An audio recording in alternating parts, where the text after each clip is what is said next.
What's going on, everyone? Sid Gordon here with Core Medical Group. And today I have a super special guest, Drew Coleman. He came to me through our Army military relationships. He's going to tell you a little bit about himself today. Came in through Zoom, and he's on with us right now. So, Drew, thank you so much for taking the time out of your busy day. I know how busy I make you and how busy the Army makes you. So, thank you. My pleasure. Appreciate it, Sid. So, Drew, just give a quick background on yourself. I know it's extensive, but give us a little bit of excitement with meeting the potatoes with the Army, and you kind of what your background is and your come up, and because the audience loves that stuff. Yeah, sure. So I'll go back to my college days. I was a Division I college baseball player out of Southern California. Ended up signing with the Yankees out of college ball, and I left professional baseball after September 11th. September 11th took me into a whole new world. I had a rated contract. Thought I was going to go out there and do what I needed to do to protect America, and I got pulled very quickly aside because I spoke a foreign language, had a college degree. So, 6'6" tall guy with a funny green hat pulls me aside and says, "What do you know about special forces?" I said, "Nothing. I just want to be the best I could be in the Army and do the best I can to take care of my fellow soldiers and defend America." Off I went to Camp McCall, 2.5 years of training as U.S. Army Special Forces candidate. Graduated, earned my Green Beret. Went off to 5th Special Forces Group. 5th Special Forces Group was amazing. Op tempo was high. The men and women of that organization were tip of the spear. Truly, to this day, they still are. So after 5th Group, and the things I'd done over there, which included, standard Special Forces operations, FIT, direct action, things like that. I went to close target reconnaissance. And I was gone a lot and went off to PA school. Earned my PA degree from University of Alabama, Birmingham. It was a surgical program. Came out, transferred then to 20 Special Forces Group, and came up and started working emergency medicine, trauma surgery, then over to neurosurgery, and then interventional radiology. Several years, cases, procedures, and still working in the hospital. I found out about Core Medical Group through my special operations and special forces teams, who I was feeling not the way that I used to. And a lot of it had to do with operational tempo and probably some age, but I just couldn't keep up with what the teams were expecting me to do that I felt. So I reached out and had the amazing experience with my patient coordinator now, Brandon, who's still patient coordinator and amazing, and got me back on track. It's added 10 years to my career, hands down, greatest thing I've ever done. And currently now I'm one of the PAs within Special Operations Command for one of the Special Forces groups, and currently working for Sidney Core Medical Group, facilitating and bringing my experience, my background, my personal experience within hormone replacement therapy to veterans and other people alike who have had the similar experiences as my own with low testosterone in a high intensity environment. I love it. I love treating my patients, and I love this organization, and I love continuing to pursue this through the military. Thanks, Jet. That's amazing. I didn't even know that about you, about the pro baseball, but thanks for that sacrifice, and we're grateful for you at Core as well. Drew, I want to back up because people sometimes misconstrue like that just because you were not in the military, because of the way Core presents a lot of things, it can be my fault sometimes. Not in the military and haven't been blown up, or talk to me about how operators like 5th Group, like a little bit about what they do, how aggressive that can be and what they can go through versus a normal walk of life to where they might need hormones as well. Like, can you just give a compare and contrast of how there's two different major traumas, but both of them can be equal to and in a result of needing HRT? Yeah, so that's a great point, Sid. I think to make what's equal, right? So everybody's threshold for what normal is different, right? So when you're an operator at 5th Group or a SIF company, or you're doing what you're doing, normal patterns of life include jumping out of planes, diving, going down range, right? But that's not everybody's normal life pattern. Normal life pattern includes a lot of the home responsibilities, their work status in and out of their regular environment, whether that's a corporate environment or otherwise, and all the life stressors that as military people, we don't get because we're gone, right? We have our own stressors, but that doesn't mean that the people that are not in that role don't have the regular civilian life stressors of the work, the family life, and they can be equally as debilitating on the endocrine and hormone system as a whole, just because from a mental standpoint, I've been lucky enough to know how to deal with certain things emotionally and mentally, and I still needed help from a foundational hormonal balance. But the people in the civilian population never or very rarely ever get that experience. So they're almost worse off sometimes, and that they haven't had that training to know what they don't know and don't realize that there's a better way to handle things than just going out and drudging through what they think is the quote new normal. So you said something amazing there, and it just kind of hit me in the head too. So if I am a businessman and everything in my life is going well, and then all of a sudden my wife cheats on me, right? And I've never had to cope with something that traumatic with 2 kids at home, trying to run a business. And my whole life right there, boom, is turned upside down because, that's a pretty traumatizing situation, right? For me and for what my body can mentally and physically handle, because I do feel once it affects your mentality, affects your physical ability in ways too. I feel very weak when I'm depressed, right? Yep. Overall, my drive goes away. Sure. So that versus you have a 5th group guy that's called on a deployment, sees something vicious, might have been the first time that it's ever happened to them. What you're saying is that could affect the body very, very similar. One may be more than the other, but they're both receiving the same major or minor trauma. Right, because we look at trauma from a perspective of someone who's observing it from the outside, right? So if you're a spectator of that trauma, you're not the one receiving it, right? You can deem it, you can rationalize it, you can call it a 10 out of 10 or a 1 out of 10, but that's not what the patient, what the operator, the businessman, woman receives. Everybody has a different way of managing and handling their own individual personal traumas in life and work, family or otherwise, right? So what we got used to at 5th group and what we got, jumping out of planes and shooting guns and going down range regularly and being away from family, that became the baseline, right? That became something that we just became accustomed to. Now there's obviously trauma within that, but most people would find that pretty traumatic for themselves, right? But if that's our baseline, then obviously the casualty that we treat or a teammate we lose, that's an added effector. But for somebody that doesn't live in that scenario, the situation you just mentioned, that's the effector. Their baseline is their day in, day out happy routine. So the effect to the physiology versus the mental and emotional anguish is real on both sides. Yeah. So then let's talk a little bit about the workup to like how that's, and you can get a little technical here because a lot of the people that pay attention to this podcast really enjoy that.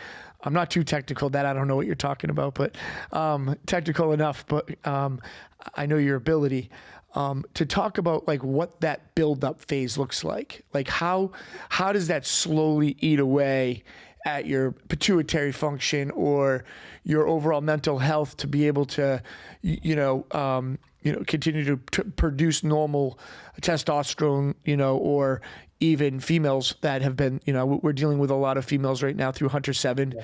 That foundation.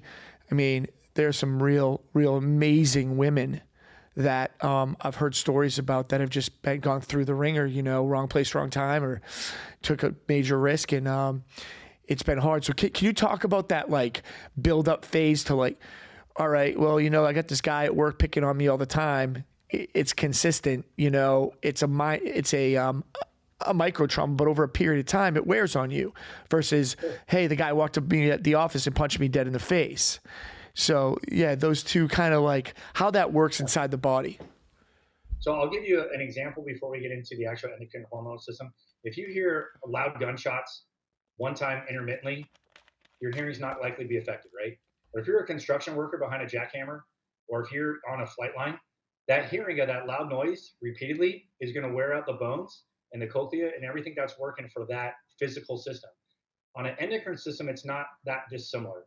The initial trauma, when your fight or flight peaks in, your body's used to that, right? It can manage that system and then come back to baseline.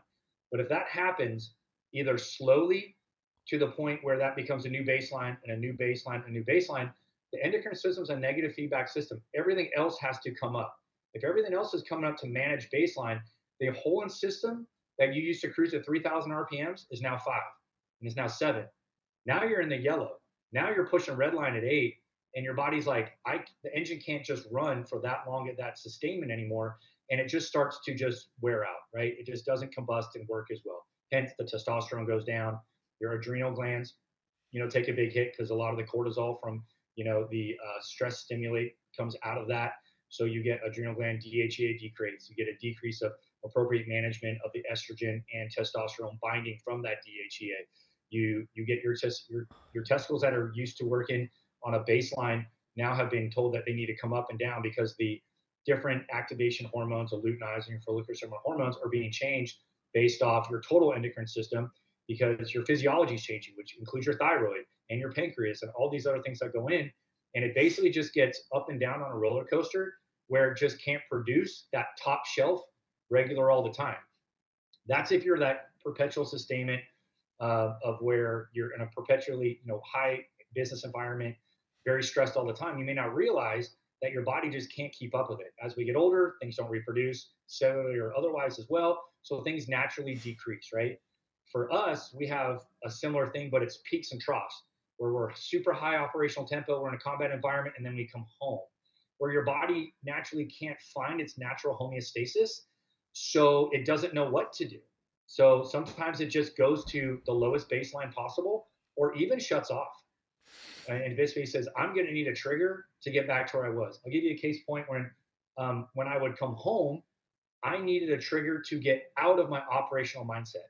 Right? We would hit the isolation facility and try to detune, but I knew I needed 2 days at the beach to get my chemical brain back into the civilian world. Well, if you're operational and your op tempo is so high and you don't get that, you don't switch off. So then all of a sudden you're in a civilian environment, you're in an operational mindset, and your chemistry is in an operational mindset, which perpetuates that motor running so high that you wear out too. And if there's just not a good mental to physical to your environment balance, meaning the setting that your mind and body is set to is not what your appropriate environment is. So everything's out of whack and you just feel off. You don't feel right. I can't sleep. I don't have a connection. I don't feel good. I don't feel like, these things matter or don't matter. And see a lot of that in my veteran population from an anxiety and PTSD and depression standpoint. So I'm going to back up for quick here. Drew, you said something that kind of struck to me, and my brother-in-law John would have dug in on that one really hard. So I got to try to be as cool as him. I have a question. So when you came back, did you know that like you had to go to that beach because you weren't ready to be around people, or you felt like you might have been in type of in a different mindset of maybe aggression, or just weren't ready to be around people, or had a higher level of frustration? How did you know you had to do that? How did you figure that out? And like, what's going through your mind then? Because I feel like that's not just for someone who comes back from a major deployment that just had to save a lot of people. Your line of work there was, I'm familiar. A lot of people are familiar. How did you know that, like, man, I got to go to this beach? And I think that's a great lesson for people to understand. Like, just because you decide you need to check out, and like for me, I have to get up in a tree stand often because I have a lot going on, and that like really grounds me. So talk a little bit about that, because I think that would be really helpful. Sure. And I think for me, it was what was most comfortable for me in my environment where I felt grounded. And by grounded, I mean, I feel comfortable sharing and being myself, not the person that I had to become when I was working or deployed or in a trauma bay. I could truly talk to my friends and felt like I didn't have to put on a mask, right? We always hear about, you're putting on a mask, and you hear that all the time in business about knowing the room and speaking to the room and how you're going to act to those clients or those people versus being your true self. For me, I learned it after a couple of downrange times where I realized I was better at home when I took that time. And my friends walked me through that, because my friends were like, hey, you're just not right yet. We know who you are. We grew up with you, and you're a little different. And what I could come back to was I was more easily frustrated, more easily angered. My situational awareness would not come down off operational levels where, I didn't feel comfortable in social settings, even in safe places. So I knew that I had to get to a place of baseline where my brain could say, I'm ultimately relaxed. I'm at my baseline, and the chemical switches would just switch. And it was very prominent. It was very easy for me because if that didn't happen, it was very noticeable of how I interacted with people I know, and even more so people I didn't know, whether it was driving or getting to and from where I needed to go. So it's my teammates. I can tell you every one of the places they had to go because I made sure that they knew that when they came home. Aaron was on a boat for 2 days and he's fishing with his son. And as an 18 Delta on a team, I think that's one thing that we really need to do a good job of, is understanding what makes somebody emotionally and mentally as good as they are physically. Mm-hmm. Yeah, I mean, my wife has legitimately looked me in the eyes in the kitchen and said, "You need to get in your truck and go get in the woods." And I wish she said it to me more often, actually, but she said it to me, And when I came up with the entire outline of our EZT program when I was sitting in a tree stand, I actually drew it out on a piece of paper that I had in my go bag and figured that whole outline out. And it brings me down quite a bit. And the other thing too is me as a civilian, I've done quite a bit of, I shoot a lot. I do, a lot of things. I get to hear quite a few different stories from our operators. And there are definitely ones that I can, and I'm not judging, I'm just understanding that cope with the long-term time of being in the military very, very differently. And I think that decompression stage is a huge thing for longevity in the military. And also as a businessman or even as a dad, you can't be a dad 24/7. You know what I mean? You need that break. You can't be a mom 24/7. You need to be given that break, and that way you can be effective.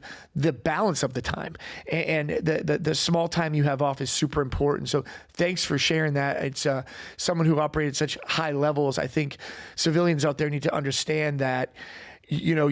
When you start getting that level of frustration or anxiety and you can't operate like you're being calculated, whether it's, at home or at work, and you're kind of edgy, sometimes it's nice to step away. And that's a great lesson for today's show.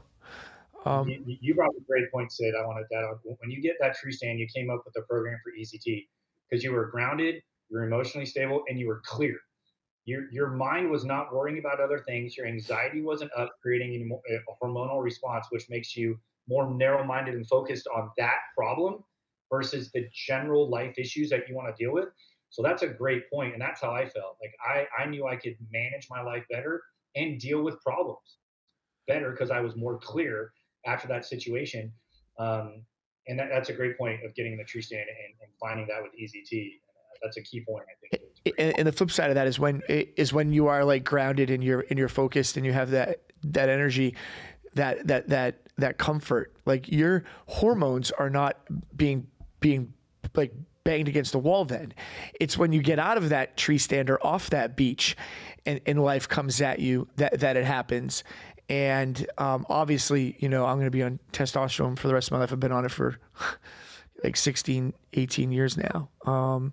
And because of like long-term abuse as a kid and, a lot of other stupid stuff, but we have to get into that today. But it's the balance of the life. It's like, when I think that if everyone really slows down and they're like, well, why is my testosterone down? Well, why is my testosterone down? I mean, there's a million reasons, Drew. I mean, I can't tell you why it's down unless you want to get real intimate with me, man. Like, I can't tell you why it's down, dude. Yeah. And the hard part is that, and you can talk better about this, when we do things, when we start to not be able to do things as well as we could when we were in our 20s and we get frustrated, what does that do, that mental state? You want to talk about that? Yeah. So, frustration, anger, anxiety, right? It just starts a whole different cycle within the body's chemistry, right?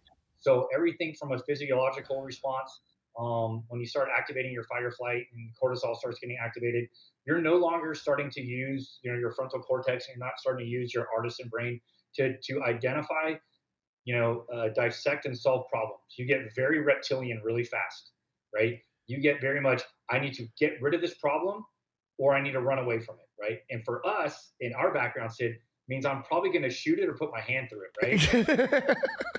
That's good. And in the civilian world, that doesn't work. In the civilian world, we have to use our intellect, our logic, and our words. And that's very hard to do if you're not at a good hormonal balance because your body's out of skew and doesn't allow you to use that frontal cortex. So, what I'm seeing in the guys now as we move through our military operations is that, yeah, they're like, oh, everyone's a hammer. I'm like, that's not how operators are anymore. Every one of these SEALs and guys, they're scalpels.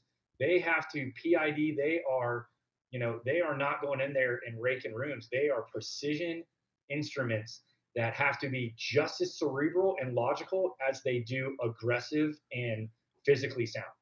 Yeah, I mean, it's not a lot of people analyze a SEAL, and the beauty of core medical, right, is that I've had the ability to meet people in all branches of the military, almost every type of pro athlete that's walking the face of the earth, celebrities, all these different businessmen, and the mentality of a SEAL that I had was like guerrilla, warfare back in Vietnam, but like, that stuff's all over now. Now everything's very, very technical. And, like I sit and I talk with like, guys at the event, Omar that was there, and he's like a super dialed in like human being, like Matt that was there, like all those guys. It's like, and you look at them and, he's legitimately 5'8", 180.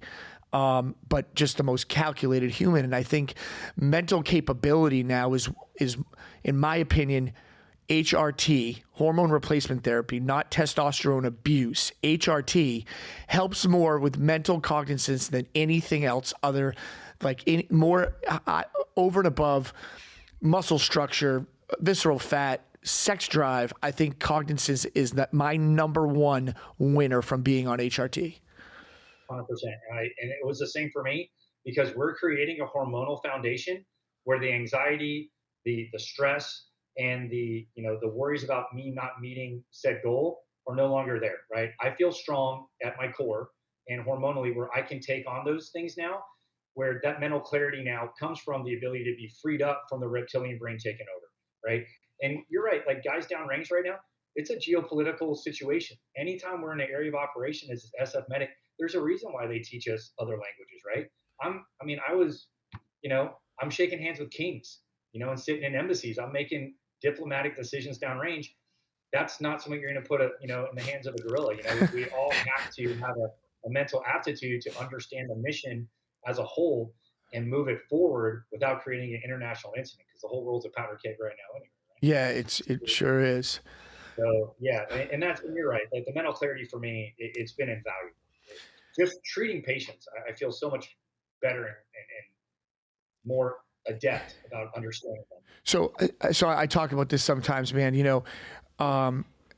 It's crazy how like Core's brought so many people together, and you had the time to talk with Travis at the event, right? And Travis is like one of your biggest cheerleaders down here, just so you know, like he freaking loves you. And for him, he was going through selection on cue, bad injury turned into bad mental capability, and he's fine with me talking about it. And I look at Travis and I say, dude, if this dude didn't get through goddamn selection, man, that shit must be no joke, because I train with that dude and I seen him fuck somebody up before and both those things, and he's smart as a whip and he's got no quit in him. And it's hard because he unfortunately 10 days before selection was completed, he whatever happened, and he was super lost. And amazingly, Dave said, you might want to give this kid a shot. And as we all know how amazing that worked out, right? It was like the best. And Travis went from this major state of, I don't want to say depression, but he was going there. And then when he got this opportunity to stay in that world and then also help a lot of other people, it was like, boom, right back to like nothing even happened. And he found his journey through a very depressing point of his life and a very depressing stage in his life. And I think talking about that transition for you, because Drew, I don't think there's probably anybody on our team at Core that has probably seen as many people transition out of the military as you, because you're still 1 foot in and 1 foot out. Right. And talk about how important looking at your hormones are coming out of the military can be for a situation like that too. Because I compare you guys in a very similar manner to one of my NFL players who played for 10, 15 years in the league and now is retiring and walking the civilian world. Compare you guys to a UFC fighter that's now retiring. You know, I compare you guys on another level. For instance, John travels 7 months out of the year. He doesn't see his children. Very similar to your case. How do you manage that household? It's very difficult. So why don't you talk a little bit about those transitions and kind of what to look out for? Sure. Yeah, I'm going to actually use a quote from you right now that you just said. You said, stay in that world. So transitioning from one world to another is not a turn the page and you automatically go on to that next place, right? I love that. A lot of guys want to kind of bring back, and they should, the best from where they were to move it forward to the present, right? So to transition into that, you know, you want to make sure that you keep the best of your mental and physical focus moving into your new role. So guys coming out of, and guys and girls coming out of the military have had a very structured military apparatus that likely somebody's told them what to do, when to do, and how to do it. They have a constant travel change overseas, usually annually. And now they're transitioning into a world where we brought a guy, you know, a friend of mine who's a more of a technical operator. We put him into one of the major telecoms. Well, he's struggling to understand how people work and socialize over there because it's a different environment. It's not a team room anymore, right?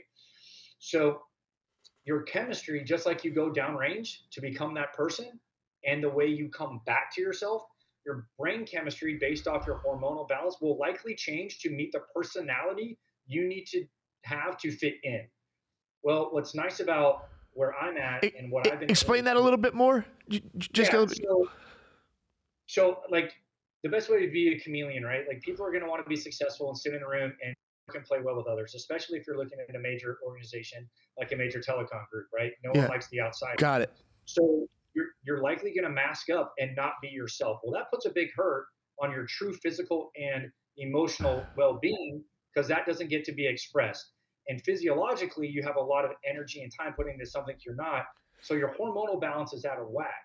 What was really nice about, you know, me coming out of the operator role and going to a medical standpoint where I wasn't having that super high operational tempo from a, you know, gunshot blast, you know, thing to treating people was when I'm hormonally balanced, it doesn't matter what comes my way. I can be myself and think clearly through the situation without having to put on a mask to hide my lack of either, you know, knowledge, feeling comfortable about it, stress or anxiety, because I can handle those now and be my true self and think more clearly through a more difficult situation. I got it. i.e. the training. So that leads back. I mean, I believe that. So I'm like a big fan of like bullies in school need to get the shit kicked out of them by like a non-bully. Yeah. And I mean, I'm like the point to where like, hey dude, if your kid picks on my daughter and, you know, too much more, I'm going to find your dad and, you know, help him teach you right. You know what I mean? Sure. Like I'm not a fan of, cause I believe that I believe that a lot of terrible things come out of being bullied, and stemming off from what you said, being yourself. You can't be yourself when you're bullied. And when you're bullied, you could be turned into an introvert at the age of 5 years old. And you don't want to speak. You don't want to interact with other people. And guess what? That really, really fucks you up tremendously going forward in life. And did I ever bully kids? Yeah, but did I understand really bad and feel horrible young? I remember doing it one time. I was like, hey, you want to come to my birthday party? I'm like, well, guess what? You can't, to this kid. And he started crying. I don't think I ever made fun of a kid after that. The kid was at my birthday party. I think I got him a gift. But like the bottom line is that like that stuff like hurts, right? So when you're talking about someone who's in the military, who's in a team room, I don't know exactly what that entails, but I have a pretty good idea. It's a group of very serious people doing very serious shit, and everyone having a role that is very, very, very important, and putting a plan or multiple plans together to make sure that people don't die, or people do die and it's not them. So then you go into a atmosphere of like, hey, come on into my boardroom and let's talk about making sure these wires work right. Like that is freaking hard. And then when he maybe speaks and he's like kind of like shunned off because he hasn't been around, you don't know who you're dealing with at all in life anymore. Like I teach my kids, I'm like, dude, look at some other guys around here. You know, look at the Colton next to him. Look at the so-and-so next to him. Look how jacked they are. Guess what? This guy's going to probably change your life just as fast as the rest of them. So just be careful, be nice, be loving, be caring, because that changes people's trajectory. And I'm saying this because this stuff has a direct correlation with hormone imbalance and overall health, mental health. And I really talk about that a lot because, you know, a guy that has friends and is welcomed and at least has a place to go and people to talk to versus the guy that's just introverted, sits at the house on the sofa all the time, gets fat and dies young. Like we have the opportunity to help other people like that. And CORE does help a lot of people like that. So well, I've got so many patients that you just described right there that they needed somebody as they're transitioning out to talk to. And they realize, all right, brother, you're saying the right words. You understand where I came from. This worked for you. They give it a shot. I swear to you, I see these guys 6-9 months later. It's like, I mean, they're out, hey, I went out on the Go Rug Challenge and I'm marching 5 miles and I'm back in it, bro. And I got a new girlfriend. I'm like, you know, it's the best. It's the best. It's just that little bit to get them in the right mindset again, and they're back out there being good men. Yeah, I mean, we get it with the females too. You know, we have women that, you know, are overweight. They don't feel comfortable. You know, they've gone through menopause. You know, they've, you know, had thyroid issues, which, you know, my heart goes out to every female that deals with a thyroid issue because it's a real mentally hard, difficult thing to do when you're 120 pounds and then you turn out 6 months later, you're 240. I've seen it happen multiple times. Yeah. And that thyroid's a really scary thing. And then we fix that and we help maintain that weight loss. And the women are just like so happy. I had a great story. She's like, my husband left me when I was overweight and, or a boyfriend or something like that. I forget what it was. And she's like, she sent me a picture of her when she was, you know, first started dating him, and then she had thyroid issues, and then he broke up with her, and then he sent me a picture after, and she looked like 10 times better after. And I was like, yes, that's the best. So like, those are the stories that, you know, like that's why I stay in the game heavy. Like I love it. I love seeing how our patients take it upon themselves when they have just a little bit of extra hormone replacement help, that foundation that lets them be their true self to go get it. Like there's so many young ladies, like, and I've never been in that situation. I can't imagine the pressure that they're put on, like your daughter at this day and age, where all the cyber release and technology and like what women have to go through from their own peer group, right, is unbelievable, right? I mean, my peer group, like we're pretty hard on each other. At the end of the day, we're gonna smack each other and have a beer, right? Some of these ladies are outright ruthless. They're out for blood, and you know, having that foundation of I feel good about myself despite this other, you know, whatever person trying to tell me otherwise, because I know, right? Whereas if you're not hormonally balanced, there's chinks in the armor because you're emotionally and mentally just not there. Maybe that affects you more. And then you've seen that. That's a downward spiral right there. Yeah, I mean, something I had a conversation with my daughter this weekend about these fucking filters on Instagram. It's like these girls are like looking at these other women on Instagram that are using these filters and they're trying to like, how are they so pretty? Oh my God, what's wrong with me? Why do I have zits? I'm like, dude, like this is all like, it just sucks. But the thing is it's drilled into their brain and now all of a sudden something's wrong with them. And I'm like, my daughters, I mean, I'm biased, but my daughters to me are gorgeous. And, you know, and the bottom line is as we get older, right? Like that beauty is one thing, but like that heart is another, right? And my most important thing to me is, to be quite frank with you, other than the fact that I'd hate to see my daughter not have a prom date, which the kids don't even go to prom anymore, so that doesn't fucking make a difference. I mean, they just don't. They like, it's the weirdest shit in the world. But like for me, like my biggest thing is like, forget about the stupid shit, like oh my God, this kid just got a Ferrari. Like you pull to my kid's parking lot at her school, it's like, what the hell's going on here right now? And those expectations that are set, it's not just in Florida either anymore. It's like starting to become this nationwide thing of like, who has the most shit? And it's like, it's really difficult. And that's a good reason why, Drew, because I can tell you right now, and I know you agree with me. How old are you? 45?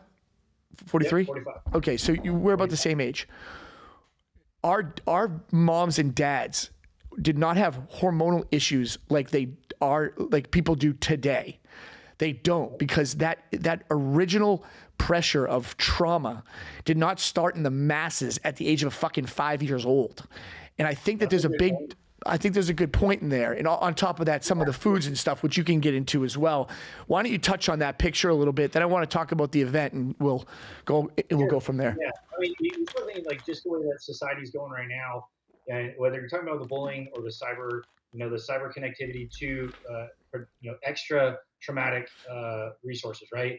Everybody in this younger generation has been fixated on that dopamine response for that thumbs up, that like button, right?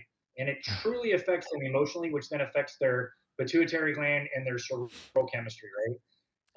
And we're not out there, running track and gym and having these opportunities to be physically fit in a lot of ways for these younger generations to kind of balance out that other mental side.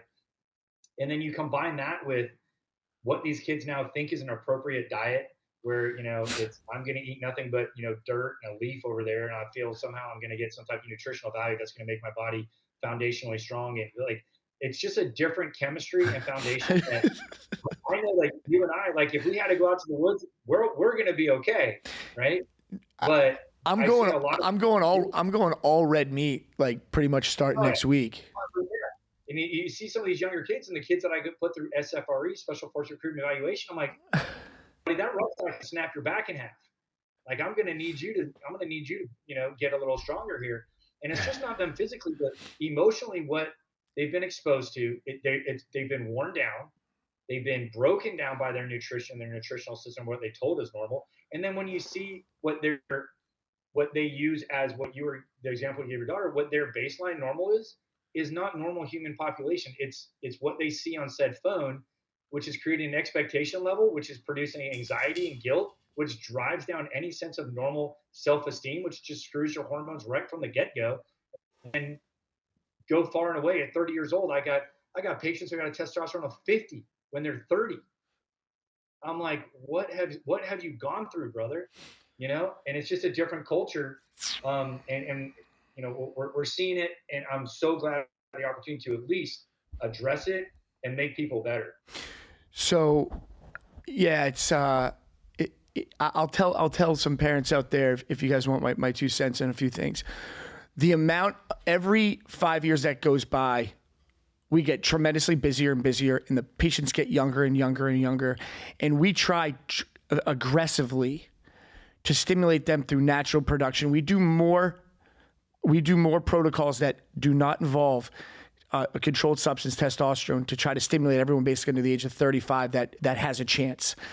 And it's frustrating for the patient too. They're like, well, you just took my money. I want the test. Well, dude, no, please, you owe it to yourself to let us try to do what we have to do. Right. And it's really hard. We used to be able to get a lot of those patients through back up to that 700-800 number, even with like HCG and enclomiphene, or, the combination of the two. Now it's like getting harder and harder and harder. And the other side of your kids are your kids, right? Like, look at the deterioration of the population as far as like physical structure. Like my father was a fucking giant. Like I'm not even as big as him. It's funny. I said to a couple of guys, it was like 4 guys on a team that I was sitting there shooting with. I'm like, I shot like real well. And I was like, so what do you think? Would I made it? He's like, no, bro, you got to be something to do something with us. And like 3 of them said it at the same time to me and like just walked away. Like my body structure is just like too small. I'd get eaten alive out there. I'd be like walking backwards, like, So it's different. And chemistry's a big thing, but you can have an amazing gene pool, and I've seen it before, right? An amazing gene pool, and unhealthy lifestyle will just devastate it. Okay, 100%. And I think a lot of it is like a lot of the kids these days don't have a chance, right? Like whether it's what's coming into the household from a nutritional standpoint or lack of understanding of nutrition, just in what we put on our shelves. If you think about how many shelves it's been on before, natural food does not live like that. You're putting something into it chemically that is making it sustain itself, and that chemical is going into your body, and it is not helping you. Yeah. Right? So it wears emotionally, physically, and certainly within the endocrine system and hormonal system. Yeah, I mean, I'm going to jump off this topic, but I hunt in PA and Ohio. And the areas that I hunt in PA and Ohio, if you're familiar with that area at all, is called Lisbon, Youngstown area. And I would say in Lisbon, Ohio, 70% of the population lives off of their deer kills from the prior year. I shoot a lot of does. I give them to the food banks there because I know that's how they're feeding these kids. You go to their high school, these kids are jacked fucking diesel. They're jacked. They're jacked. The girls do not have monstrous breasts, but they're in shape. They're all running track. They all wrestle. They're just studs. It's a total. And guys, next time you're in a small town like that, go drive by a high school and tell me I'm lying. And then come down here to Boca Raton where everyone's eating freaking Doritos and bagels at lunch because that's what their diet is. And tell me and compare and contrast for me and let me know what you think. Now, don't get me wrong. There are some kids here that are dialed in. I'm not going to lie. There's some great athletes down here and some really good. But the majority across the board, population to population, night and day. Country strong. I mean, it's pretty easy to see that country kid walking across the bar. You're like, that kid's definitely from Nebraska. Yeah, exactly right. Exactly. Versus you see the kid from the West Coast who's wearing the scarf and he's got his poetry book. You're like, not to worry here. Yeah. Tell me. So, Drew, real quick before we wrap up, tell us a little bit about your experience at the event last year at my home in South Carolina, and and if you're a newcomer, because we've already had over 400 people inquiry this year. Last year we had 250. Oh, wow. Yeah, it's going to be crazy. We're going to release the date next week, but what to expect from Drew? I mean, amazing shooter. He helped with the handgun course. I mean, shooter first, unbelievable. He proves that. But your amazing course. My wife's a PA. Her friends were all PAs, and they said as far as it came to trauma, as being in PA school, they learned more how to save a life as well as the civilians there than they have learned in the 18 months that they were in school at that time. So within 4 hours, Drew taught some amazing stuff. Can you talk for 2 seconds or a minute on that? So the event was amazing. It was at Sid's house. It was a celebration of military members and their veterans and their families. And the event encapsulated a lot of different things. A lot of it was their mental and emotional health and people there to talk to. But a lot of it was an expression of different things that we were super interested in, right? So you had the BJJ mat, people were rolling. We were shooting pistol, working on some pretty high speed, as fast as you want it to go. Someone who's never picked up a weapon safety, basic stuff, great, to, hey, how quickly you're putting 3-inch groups at 10 yards and, rinse and repeat. So we had the whole spectrum out there. And then I taught a medical class, which was kind of a combination of environmental or wilderness medicine mixed with emergency medicine trauma, leaving everybody with an opportunity to take home some basic fundamental life-saving things to include tourniquet, emergency bandage, and some compression gauze and things of that nature. And it was a matter of basically understanding that in the first world, you have an ambulance to your door within 15, 18 minutes. But what if you don't? What if you're sitting in the woods with your daughter and you're an hour? Right? What do you do if she gets a stick through the leg and it punctures a major vessel? What do you do, if there's another traumatic incident? What's the algorithm for that when you can't dial 911, right? So in the military, we work off TCCC, Tactical Combat Casualty Care, and our algorithm is slightly different than what you would see a level 1 trauma center at Vandy or UAB where I work, where it's not, airway breathing and circulation for ATLS. We work off March algorithm, massive hemorrhage area resuscitation, and go down that algorithm that way. And it's all about stopping the bleeding first, because if you're in an austere environment or if you're not around somebody that can support you with supplies, you're not getting blood. And blood's the oxygen carrying capability, and the definition of shock is death through lack of tissue perfusion, right? And red blood cells call oxygen. The moment RBCs hit the deck, you're not perfusing your major organs, and hence you die from shock. So that focus was on how do we save as much blood in the human body?